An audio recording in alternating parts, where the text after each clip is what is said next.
Todo insurrecto tiene un origen y una causa. Unos nacen entre espadas y fuego, otros entre libros y dudas. Hay quienes forjan una leyenda en la oscuridad, lejos de los altares de la patria, donde la historia oficial apenas voltea a mirar. Antes de tomar la acción que marcó su destino, se forjó un hombre, un joven rebelde y apasionado, un lector voraz, retador de dogmas, un seductor de ideas y de mujeres también. Ese hombre no es mostrado en las aulas. Para muchos, ese joven fue un zorro, no necesariamente por bandido, sino por astuto, peor aún, por peligroso. Llenemos el tanque de nuestra máquina del tiempo con imaginación y fijemos el curso hacia la década de 1780. Vayamos desde Valladolid hasta el mítico poblado de Los Dolores, para descubrir la transformación de Miguel Hidalgo y Costilla antes del famoso grito, antes de la conocida arenga, antes de la guerra y la sangre, antes de la leyenda.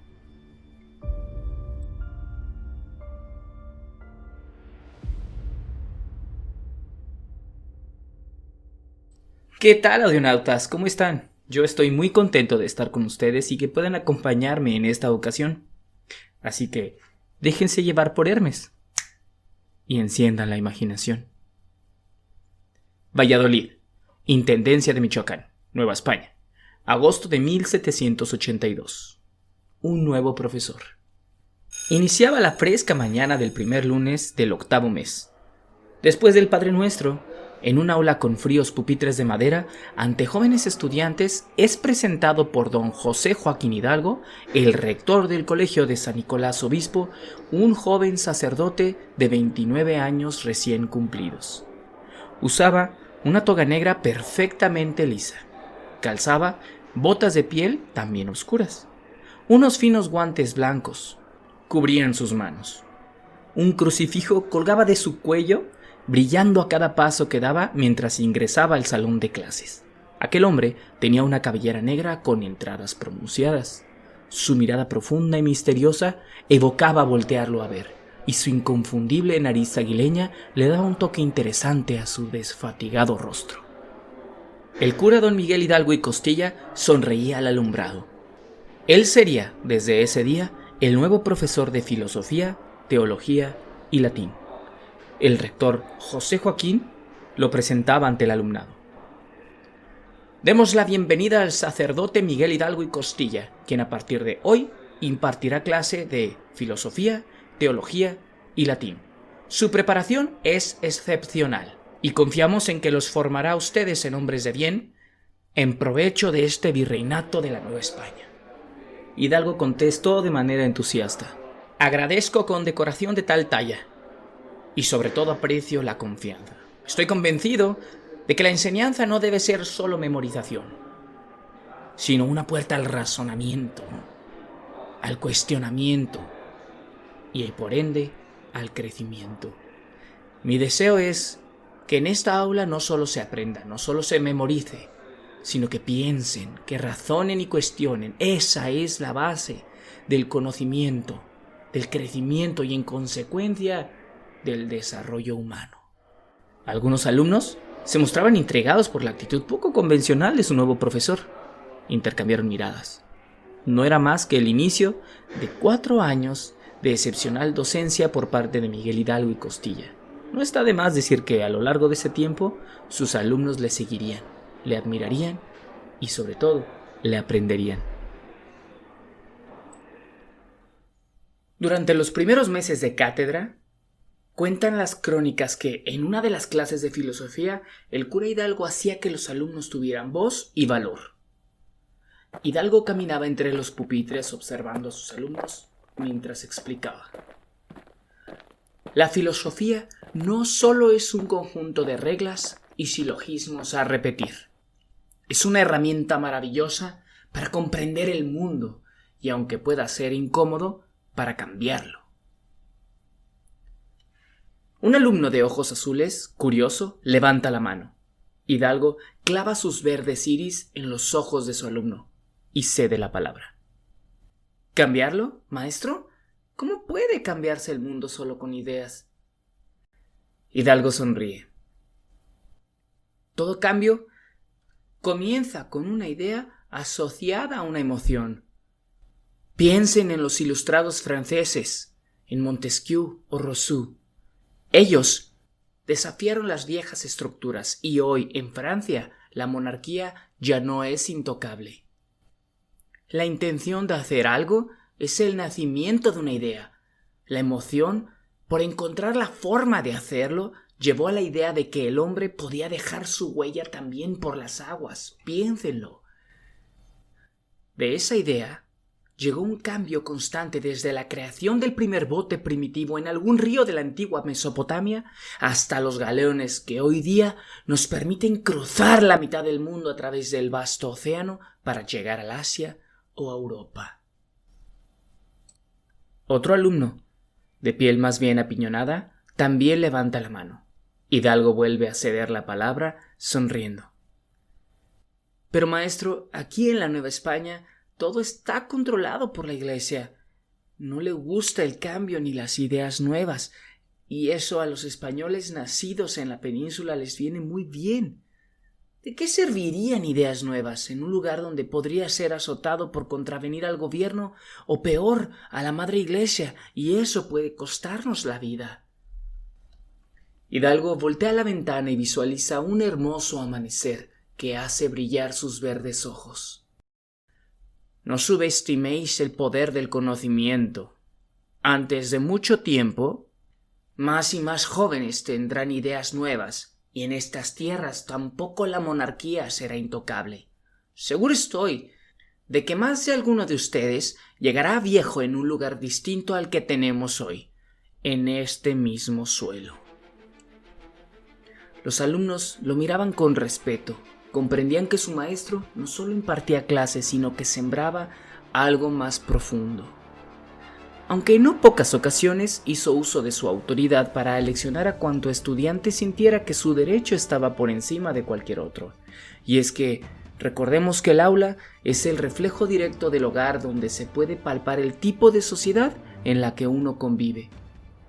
Más de uno estaba convencido que compartir pupitre con un indio, un mestizo, un mulato o peor, un negro era una barbaridad, y al mismo tiempo muchos profesores, sacerdotes incluidos, secundaban ese pensamiento. Pero ningún acto racista o abusivo quedaba impune ante los ojos del zorro, en especial cualquier acto contra los indios.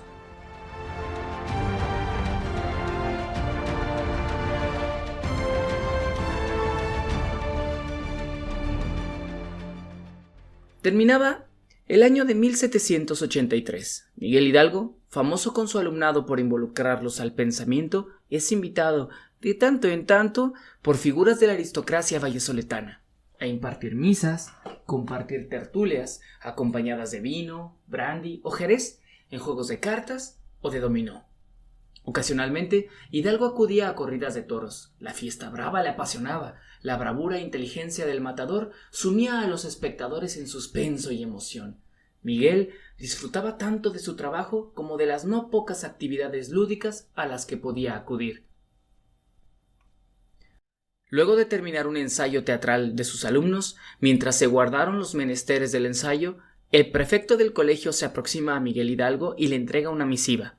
Hidalgo la toma en sus manos y uno de sus alumnos toma la iniciativa ante aquello y le acerca un cortapapeles a su admirado maestro. Hidalgo lee en voz alta: Valladolid, a los 29 días de septiembre del año de nuestro Señor de 1783. Muy apreciable y querido sobrino Villaseñor, cura y profesor don Miguel Hidalgo y Costilla. Reciba vuestra merced mi más cordial saludo, con el deseo de que la Divina Trinidad lo mantenga en salud y bienestar. Me tomo la libertad de escribirle con motivo de acontecimiento de gran alegría para mí y mi familia, el cual, Dios mediante, habrá de celebrarse el día 1 del 10º mes de este mismo año. El Todopoderoso ha tenido bien a bendecirnos con el nacimiento de mi 6º hijo y 3er varón de mi linaje. a quien hemos de nombrar Agustín Cosme Damián, y cuya alma será purificada en la sagrada pila bautismal en el venidero día 1 de octubre, conforme a los mandamientos de la Santa Madre Iglesia a la hora de la Misa Mayor. Sería para mí y mi señora un motivo de profundo regocijo contar con vuestra ilustre presencia a tan fausto acontecimiento. Como sabéis bien, la sangre que nos une como familia representa solo en parte el respeto y admiración que os profeso a vuestra merced, a vuestro padre y vuestros hermanos. Por ello, el deseo me lleva a pedirle que nos acompañéis en este momento de dicha y que con vuestra honrosa compañía brindemos juntos en la mayor solemnidad de tan cristiano evento en favor de mi vástago. Confío en que vuestra merced hallará disposición en su ánimo para aceptar esta humilde invitación, en cuyo caso me placería sobremanera recibir noticia de su llegada. Su más atento servidor, José Joaquín de Iturbide y Arregui. Aquella invitación era el bautizo de un primo lejano, recién nacido, claro, pero resultaba un evento interesantísimo para Miguel Hidalgo, pues en tal evento tendría ocasión de codearse con el respetadísimo Fray Lucas Centeno, prior principal de la provincia de San Nicolás Tolentino de Michoacán, entre muchos otros invitados de alta alcurnia, tanto de las milicias como del alto clero, sin menoscabo de algunos comerciantes y hacendados acaudalados. No era de extrañar que entre criollos, aunque lejanos, casi todos eran primos en el Bajío, como resultaba ser en este caso. Esa gran fiesta, como muchas otras, fue óbice para reforzar la fama de Miguel Hidalgo como bailarín, jugador, derrochador y poco severo en sus costumbres, en especial con las damas. Paradójicamente, la fama de Miguel Hidalgo era bastante buena y reconocida entre la mayoría de quienes le conocían. Aquel evento fue simplemente legendario.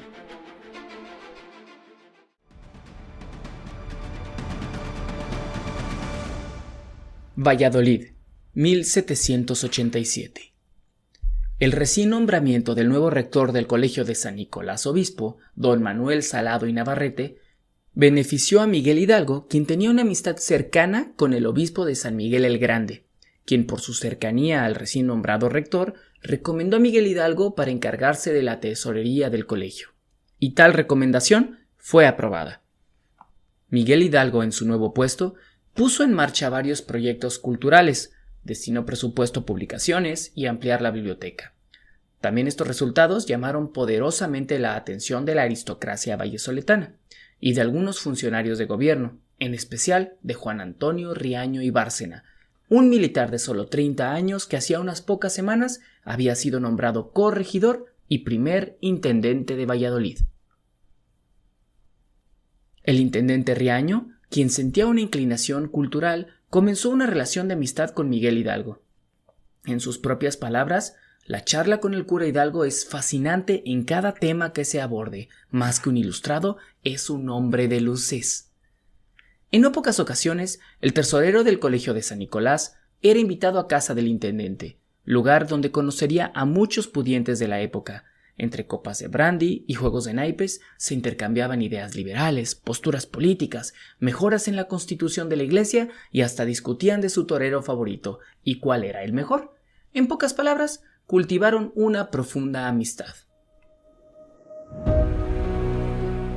José Antonio Riaño nació en 1757 en Cantabria, España. Un realista peninsular o un desagradable gachupín, según quien hablara de él. Estudió en el Colegio Militar de España y al graduarse participó en algunas campañas contra los ingleses en nombre de la corona. Su destacada actuación le ganó el favor del rey Carlos IV, y este lo asignó en el virreinato de la Nueva España con un importante puesto, nada más y nada menos que en la ciudad más intelectual de todo el virreinato y quizá de todo el imperio, la esplendorosa ciudad de la cantera rosa, la hermosa Valladolid. Las ideas de la Ilustración se reflejaron rápidamente a través de Riaño. Sus reformas y mejoras urbanísticas en Valladolid dieron tan excelentes resultados que lo hicieron acreedor a un ascenso por parte ya del propio virrey, quien en 1792 lo asignó como intendente del Centro Minero de Guanajuato. Un lustro más tarde, para 1797, le fue encomendada la construcción de un edificio que sirviera de resguardo de granos en la zona semiárida del Bajío, ahí mismo en la ciudad de Guanajuato. Riaño aceptó con entusiasmo la encomienda y contrató al talentoso arquitecto José del Mazo y Avilés. Tan pronto terminaron los estudios topográficos y planos del proyecto, juntos pusieron manos a la obra en los primeros días de enero de 1798 y terminaron los trabajos el 7 de noviembre de 1809. Producto de tan arduo trabajo, se erigiría sobre una loma un edificio de 75 metros de largo por 68 de ancho, con una altura de 23 metros y 2 puertas de acceso. Su principal acceso daba al norte y otro más pequeño apuntaba al oriente. Este edificio sería el mayor logro profesional en la carrera de Riaño y legendario en la historia de todos los mexicanos. Tal inmueble es conocido hasta nuestros días como la Alhóndiga de Granaditas.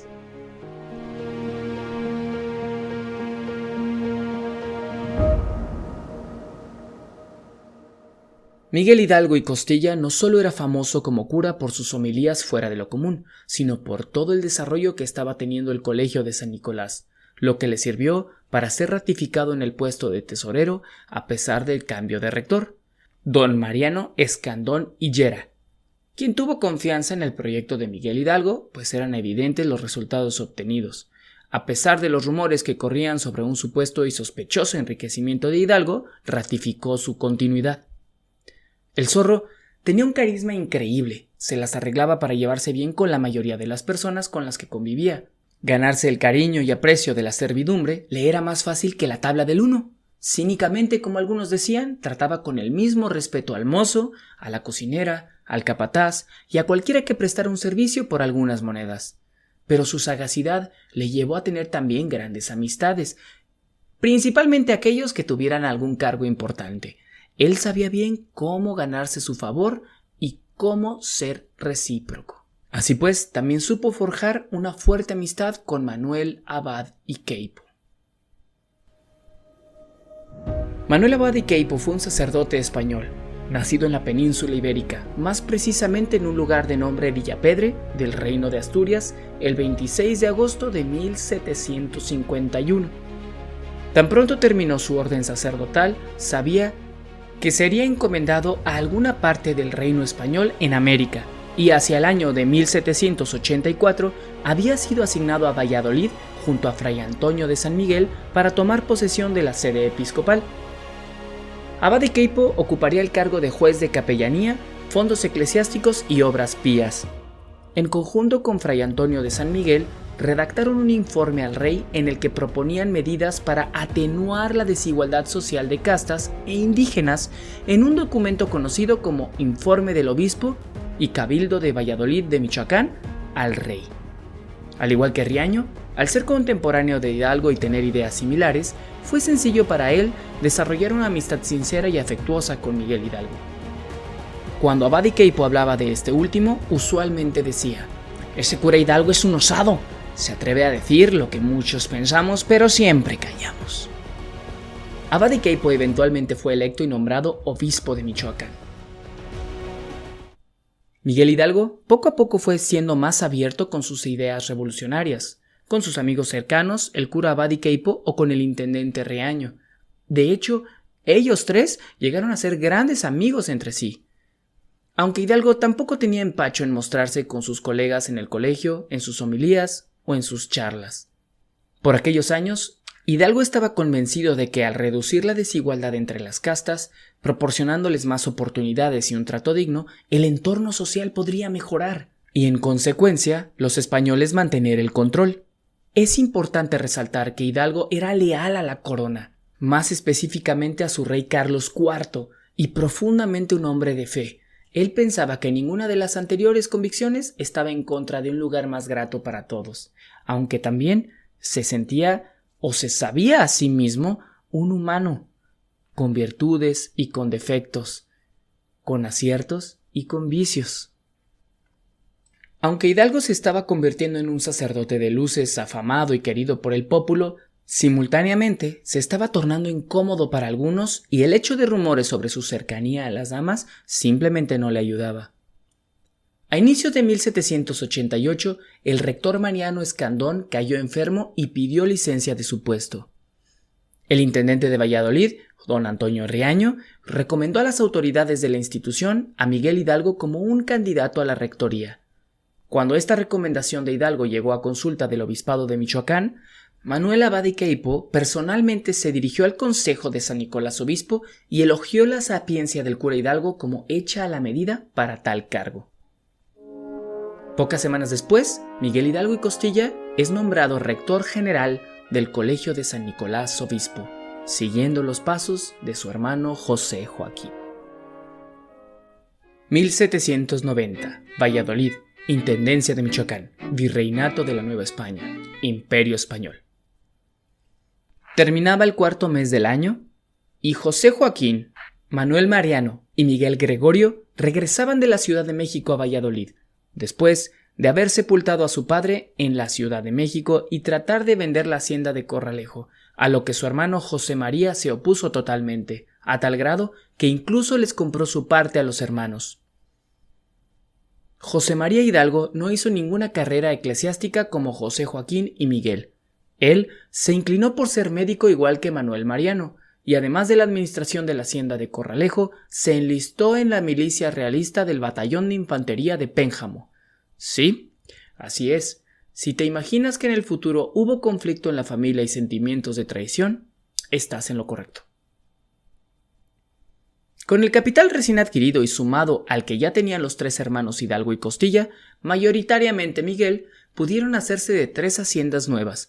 2 de ellas, la hacienda de Jaripeo y la de Santa Rosa, estaban ubicadas en Tajimaroa, hoy Ciudad Hidalgo. Y cerca del poblado de San Juan Marabatío estaba la hacienda de San Nicolás. Precisamente por su experiencia como tesorero, fue nombrado administrador de las 3 haciendas por sus hermanos, quienes se dedicaron a trabajar las tierras de tales propiedades. Entre sus actividades como administrador, él se encargaría de pagar el quinto real a la corona y el diezmo a la iglesia, así como invertir las ganancias que se tuvieran en alguna empresa para mejorar la liquidez familiar. Cabe mencionar que su hermano José Joaquín siguió ejerciendo como cura a la par de sus actividades en una de las haciendas. Pero no todo lo que brilla es oro, y llegaron los primeros conflictos. Miguel Hidalgo se vio envuelto nuevamente en algunos rumores sobre su cercanía a las damas. Esto caldeó el ambiente a su alrededor, pero fue controlado temporalmente gracias a las altas relaciones que se había forjado con el paso del tiempo en el obispado y en el gobierno, y desde luego a su puesto como rector. En 1790, el mes quinto terminaba, y aquel último martes, un hombre de menos de 1,60 m, bajito, de complexión más bien robusta, con evidentes rasgos mestizos, y en cuyo porte resaltaba un paliacate blanco atado con firmeza a la cabeza, solicitó entrevista con el rector de San Nicolás obispo. Aquel hombre traía en mano unos documentos, y se le había hecho sentar en una banca de madera a las afueras de la oficina principal de rectoría. Un mozo del colegio corrió hasta la fuente ubicada a un costado de la biblioteca, donde encontró al rector recargado en la misma con un pergamino sostenido en su mano izquierda, sus lentes puestos y toda su atención de ojo verde clavada en aquella hoja. El mozo informó a Miguel Hidalgo, quien terminaba de leer la misiva, que un hombre solicitaba audiencia con el rector. A la par, Miguel Hidalgo acababa de enterarse que se había cancelado una asamblea a efectuarse tal día, así que de manera coincidente tenía espacio en su agenda matutina. Por accidente o por destino y sin otro pendiente urgente, Hidalgo accedió a recibir en su oficina al hombre, fuera quien fuera, que tenía ya un par de horas esperando al rector. Antes del mediodía, dentro de la oficina de rectoría, tomaba asiento Miguel Hidalgo en el amplio escritorio principal, y con un gesto educado ofrecía asiento al hombre que, entre nervios, le agradecía tal audiencia. Una vez ambos se posaron en sendas sillas, Miguel Hidalgo tomó la palabra. «Tenga a vuestra merced un magnífico día. ¿Con quién tengo el gusto?» El muchacho frente al rector aclaró su garganta y con el mayor temple del que fue capaz, dijo: «Muy buena jornada, señor mío. Me presento. Mi nombre es José María Teclo Morelos y Pavón Pérez. Antes que nada, agradezco mucho su tiempo y es mi deseo no quitarle demasiado. Hidalgo sonrió y continuó. Mucho gusto, señor Morelos. ¿A qué debo su visita? Morelos se volvió a aclarar la garganta una segunda ocasión y dijo con calma. Verá, padre, llevo un par de meses que regresé a Valladolid. Mis hermanos han contraído nupcias y mi madre está sola. Ella me necesita. Pero un arriero no tiene mucha demanda laboral en una ciudad intelectual como esta, y menos para dar manutención a un tercero. Y aunque soy consciente de que no soy ningún crío, poder hacer los estudios pertinentes para que, con el favor de Dios, algún día pueda ordenarme sacerdote y, además de mi madre, tener herramientas para apoyar a Dios, al rey y a mi patria. También quisiera, desde mis escasas fuerzas y posibilidades, poder ayudar a todo aquel que así lo necesite. Considero que un curato podría brindarme las herramientas para orientar y apoyar. Miguel Hidalgo, mientras escuchaba, se convertía en el zorro, analizando palabra a palabra que aquel muchacho, entrado ya en sus 20s, decía. Entonces Miguel Hidalgo exclamó: Entiendo sus razones, señor Morelos, y personalmente admiro sus intenciones. No obstante, hay varias incógnitas que me asaltan ahora, y me parece fundamental y preciso cuestionarle. ¿Qué edad tiene usted? ¿Sabe leer y escribir? Veo con asombro los estragos que hace el sol en la piel de quien labra el campo, y esa cicatriz en la nariz no creo que se la haya hecho en un salón de clases. Cuénteme de usted. Morelos nuevamente se aclaró la garganta y extendió un papel Hidalgo mientras decía: Mire, esta es mi fe de bautismo. Soy competente en cuanto a la escritura y la lectura. Como pudo darse cuenta, también tengo conocimiento sobre agricultura y ganadería. Ser arriero de mulas y transportar mercancía ha sido la labor que más veces ha llevado pan a mi mesa, pero no me son desconocidas las actividades oficinescas, pues también estoy familiarizado con los números. Mientras Hidalgo lo escuchaba, leía la fe de bautismo y esbozaba una sonrisa. Entonces, ¿eres español? A Hidalgo se le escapaba una pregunta irónica, pues el moreno de la piel de Morelos evidenciaban su mestizaje. Sí, señor, contestó en calma Morelos, esta vez sin aclararse la garganta. Soy español americano, criollo, nacido, crecido y nutrido en esta sagrada tierra. Verá, su merced, mi padre José Manuel Morelos, en paz descanse, fue hijo de padre español. Mi madre, María Guadalupe Pérez Pavón, es hija de padres españoles, lo que me convierte, por tanto, aunque nacido en la Nueva España, también en español. Ya veo, español americano. Sí, para ser precisos, todo un criollo, respondió Miguel Hidalgo. Desde luego, padre, como puede ver, nací aquí mismo, en el jardín de la Nueva España, concluyó Morelos. Criollo, como la gran mayoría de los que pisamos este suelo americano, todos somos hermanos, joven Morelos, la mezcla de castellano e india. Todos somos iguales, entre nosotros y ante Dios, y deberíamos serlo ante la ley y el rey también. Así terminó Miguel Hidalgo. Bien, señor Morelos, su fe de bautismo convenientemente no menciona su casta. Nacido el 30 de septiembre del año del Señor de 1765. Es decir, tiene usted 24 años cumplidos. Arengó Hidalgo mientras Morelos asentía con la cabeza. Es de su entender que el alumnado ingresa al colegio antes de los 15 años, y para la edad que usted tiene, la mayoría ya ha empezado su vida profesional. ¿Cree usted tener la energía suficiente y la sapiencia para poder llevar una vida estudiantil con la mocedad que aquí se educa? ¿Qué podría ofrecerle usted al colegio en el hipotético caso de que fuera aceptado su ingreso? Morelos reflexionó un momento y, después de aclarar su garganta por última ocasión, dijo con seguridad: Soy consciente que la juventud está por dejar mi cuerpo, padre. pero no así mi sed de conocimiento y mi entusiasmo por las letras. En cuanto a la energía de convivencia, estoy acostumbrado al trabajo duro. Creo que puedo estar a la altura de las encomiendas que se tengan acorde a los estudios, tanto en lo físico como en lo intelectual. Y desde el primer día que me presente a tomar cátedra, mis esfuerzos y empeño en todos los menesteres académicos harán eco en los oídos de vuestra merced antes de celebrar la misa del Año Nuevo. Le doy mi palabra, Padre, que lejos de arrepentirse por admitirme, tendrá tal obra como una de las tantas a las que puede referirse con orgullo y satisfacción. Y yo, señor rector, perdón, Padre, yo soy un hombre de honor y de palabra. Las palabras del joven Morelos llegaron al corazón de Miguel Hidalgo, quien, a pesar de conocer a muchos letrados de la época, aquel joven tuvo el tino de decir las palabras adecuadas en el momento preciso. Así que el rector, después de tomar un vaso de agua que tenía en el escritorio, bebió un pequeño sorbo, se puso de pie y le señaló la puerta a Morelos. Gracias por la charla, señor Morelos. La entrevista ha terminado. Aquí tiene su fe de bautismo y ya sabe dónde está la puerta. Ahora mismo tengo una diligencia que requiere mi atención. Disculpe usted. Morelos se puso de pie.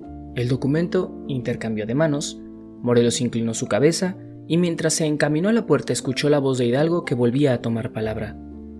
Por favor, tenga la bondad de cerrar la puerta al salir, señor Morelos, y, dicho sea de paso, sea tan amable de traer su documentación este mismo lunes, pues sus estudios inician ese día a primera hora. Bienvenido. Morelos esbozó una sonrisa de satisfacción y se inclinó ante el cura Hidalgo. Hecho esto, abandonó las instalaciones.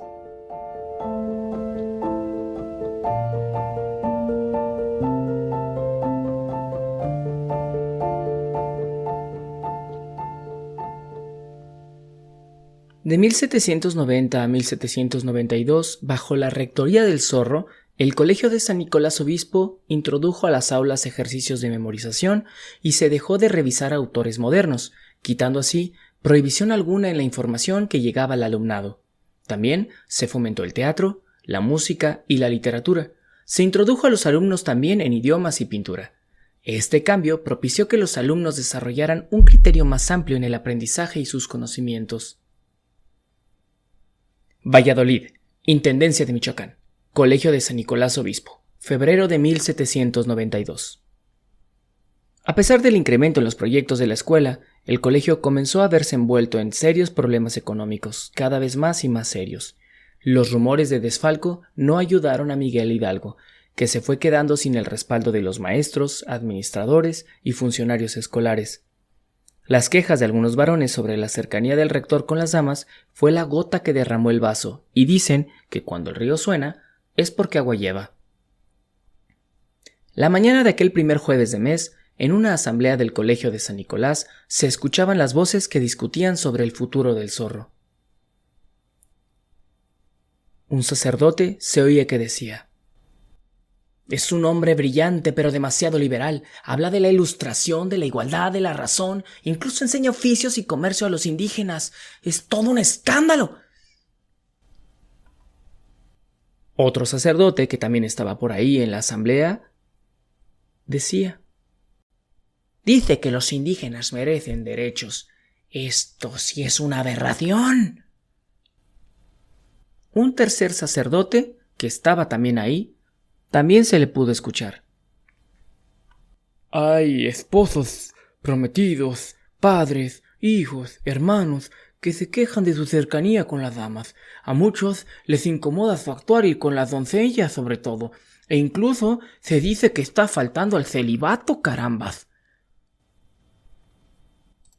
Otro sacerdote por ahí también se hizo oír: parte del personal lo responsabiliza por los problemas económicos del colegio y a la par la prosperidad de sus haciendas solo hace sospechar de su integridad, joder. Es insensato, es castivano, es apóstata, es atrevido, es un verdadero cabrón, es peligroso. Pero su amigo el intendente Riaño ya no está para protegerlo. Hay que enviarlo al archivo a que enviarlo a Texas, a Extremadura, al infierno, donde sea que no haga daño, el cabrón este. Hidalgo no puede continuar en el colegio, eso está claro, pero tampoco podemos deshacernos de él. Es demasiado querido por el alumnado y la muchedumbre de Valladolid lo idolatra. ¡Carajo!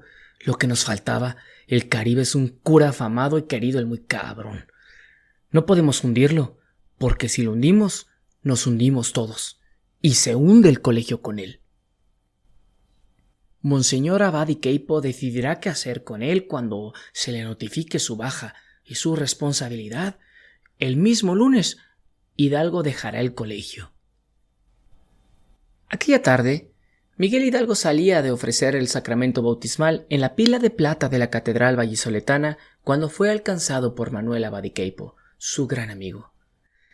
Miguel, buenas tardes.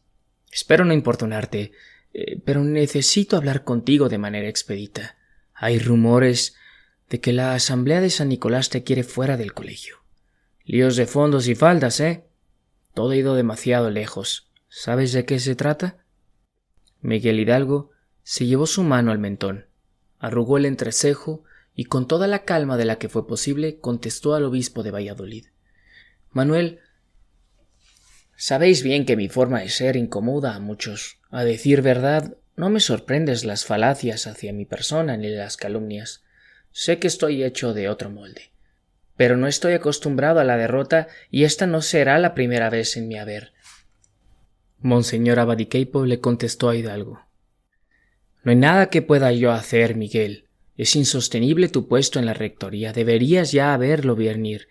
Te vendría bien un cambio de aires. Estoy convencido de que un giro en tu agenda podría ser beneficioso. Tenemos muchos problemas en la parroquia de Colima y creo que tú puedes llevar orden. ¿Harías eso por mí? Además, por favor, acátate al sistema, a las reglas. El sistema y el mundo no se va a adoptar a ti, no se va a acomodar a ti. Miguel contestó un gesto de resignación a Manuel Abadi Queipo. Veo que es inútil luchar una batalla en una guerra perdida. El clima de Colima tiene su fama y no es de mi gracia, pero cuenta conmigo, Manuel. Al día siguiente, a primera hora, Miguel Hidalgo presentó su carta de renuncia a su cargo ante la Asamblea de Colegio de San Nicolás Obispo, donde no solo los dejó sin satisfacción de despedirle, sino que, además, el alumnado, algunos mozos y unos pocos profesores le organizaron una ceremonia de despedida donde hubo bailes, donde hubo juegos, en fin, el zorro se volvió a salir con la suya. A pesar de haber perdido, estaba ganando ese día también. Y así le agregamos bytes a la base de datos de bagaje cultural. Al habla Tavo de Oz. Ha sido un placer acompañarte hoy. Hasta la próxima, audionautas. Bye.